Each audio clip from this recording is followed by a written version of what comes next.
Alright, everyone, welcome to today's recap. I hope you all are doing well and staying blessed. If you guys are new here, my name is Jeremiah, and I'm a small cap day trader. Today is a green day. Today I sized up. I am using double the share size I was using before, which, if you guys have been following along, is still not that much. Um, but I am progressively sizing up as I start to follow my rules better and better every single day. Um, and without further ado, let's jump right into this recap. My first trade was on KPRX. This stock has a float of 3.81 million shares. The price, as you can see, was at $2.43 when I traded it. I took a break over this pivot right here, actually more like a double top. I don't think this is this is even though. So more of a break over this pivot, but it would be sort of a break through resistance or previous resistance, I suppose.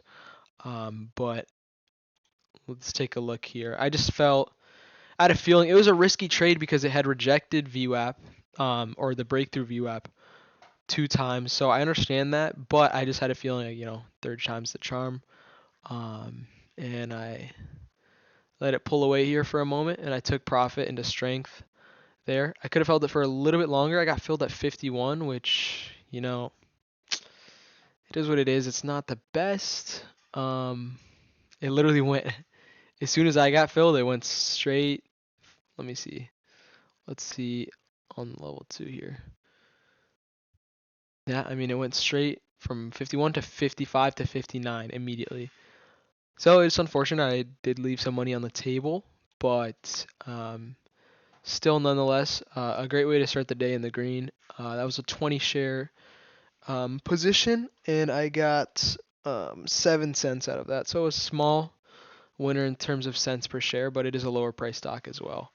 And not a bad way to start the day at all. So it ends up rallying a bit higher here. I'm going to rewind that so you guys can see it. It pops up there for a second, then dips down, and I was thinking I'll take the dip off of 50. Obviously 50 is my support. If it breaks below that, I'm stopping out. Sort of struggling here, so ended up selling that one for a small winner of 2 cents a share. It actually ends up ripping without me again a little bit there. So I left some money on the table. Once again, went about 9 cents higher than my entry. But you know what? Breakout or bailout, would say that's okay. So not bad either. So I did take one more trade on this stock, KPRX. And it was a sort of bull flag here. Not the cleanest one at all. We have this red shooting star. Honestly, would have been better to take a dip there and get in, not at the apex like where I did get in, because that honestly looked like a good dip, and it was nearby 50. The low of this candle was 54, so it wouldn't have been far off from 50. But obviously I sold as it came back down, unfortunately. Whereas if I had gotten it at 54 or even 55, I would have been break even, and that would not have been as bad. But it's okay. It was a small loser, and I didn't go full size with 20 shares on that one, so no big deal. And also with those lower price stocks, you know what? I don't know. Maybe I didn't let my trades play out enough or as much as I should have, but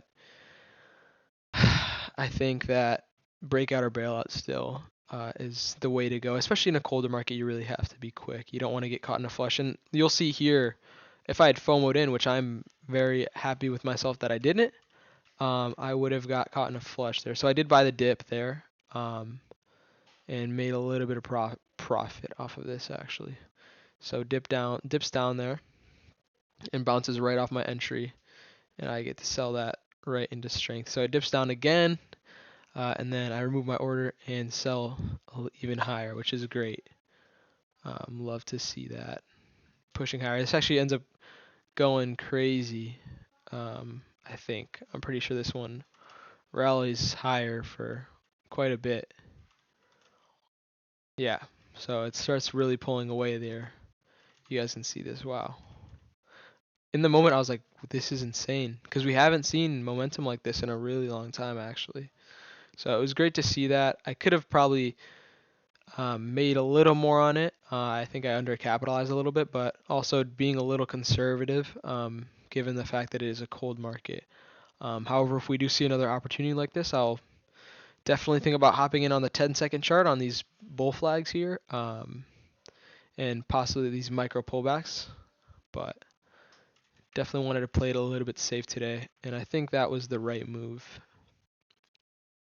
So this next trade I took here was sort of a dip off of the 9 EMA. I wanted to get in off the 9 EMA, but this one didn't feel close enough. This one also is actually a little bit further, but I felt like we had a little bit of support there, since this one seemed like it bottomed out there and people bought that up right away. So I jumped in a little earlier. Um, and this one ends up not working out that well, so I end up selling it for a small winner of 3 cents a share. And it ends up going a little bit lower, so I think I made the right decision there. So I forgot to mention the float on SKYQ was 2.64 million shares. So it fit my criteria quite well. The relative volume today was not as high as it could have, or I don't know, not as high as I would have liked maybe. 300%, which is 3 times what it normally is, which is still decent. But I think it's also lower because it had popped up previously. So anyways, I left ARTL alone because I didn't like the way it was moving. I didn't like these topping tails. It didn't really look interesting to me. And the spreads were much bigger than I would have liked. So this is right now 10 cents, which is fine, but if we see how it moves around, like that's 30 cents right there, 20 cents now. Just didn't seem like enough volume, and then we had false breakout. It just didn't make sense, especially we had better opportunities. It didn't really make any sense. And even if we didn't, I would not have traded this. I hope I wouldn't have. This is not good to see right here. So, sorry. But I'm gonna see ARTL's float is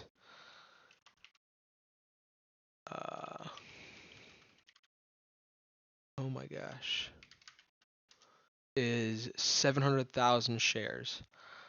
But it didn't have news today, so I mean, or yeah, it didn't have news. Regains compliance. That's not a good headline at all. But anyways. So I ended up taking a trade here on SKYQ again. It was a dip for first candle to make a new high, and we got an immediate resolution. However, it started to reject, and I didn't really like that, so I ended up selling that there for a small winner of 5 cents a share. Yes, I could have sold at the peak, but I wanted to give it a chance to make a bigger move if it wanted to. Next level we'd be looking at is up here above this pivot, and then I think that's in, I don't know if that's in, I don't think that's in line actually with the high of day, but next level would be the high of day. Very close to the high of day anyways, but not bad. I'm glad I sold it. I think that was the right decision. And it does end up selling off here, so I think in the end that was a good decision. Then we have another false breakout here. Once again, shooting star. And it does have a history of this, so not super surprising by any means, but yeah, kind of downhill from there on this stock. And that was the last trade I took for the day. Not a bad trading day at all. I think I did well to cut my losers and be honest with myself when something wasn't working.